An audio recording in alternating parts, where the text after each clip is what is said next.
And especially autism பற்றி பேசும்போது இன்னைக்கு வரைக்கும் அவேர்னஸ் இருக்கா அப்படிங்கிற ஒரு கேள்வி தான் முதல் கேள்வியாக இருக்குது. நீங்கள் என்ன நினைக்கிறீங்க? நம்ம இந்தியா பொறுத்த வரைக்கும் ஆட்டிசம்கான விழிப்புணர்வு எந்த அளவுக்கு இருக்குது? விழிப்புணர்வு அப்படிங்கிறது இப்போதான் ரைஸ் ஆகிட்டு இருக்கு. விழிப்புணர்வு இன்னும் ஃபுல்லாக வரல.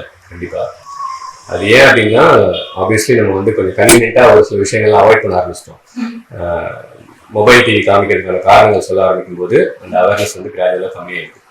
ஸோ அவேர்னஸை எடுத்துக்கும் போது எப்போ ஆகுதுன்னா, அதுக்குள்ள காலம் கடந்து போயிட்டு அதுக்கு பிரச்சனைக்கான விஷயங்கள் வரும்போது தான் அந்த அவேர்னஸே வர ஆரம்பிக்குது. இது ஏன் இப்படி ஆகுது அப்படின்னு பார்க்கும்போது தான் அந்த அவேர்னஸே கிடைக்கும் மக்களுக்கு.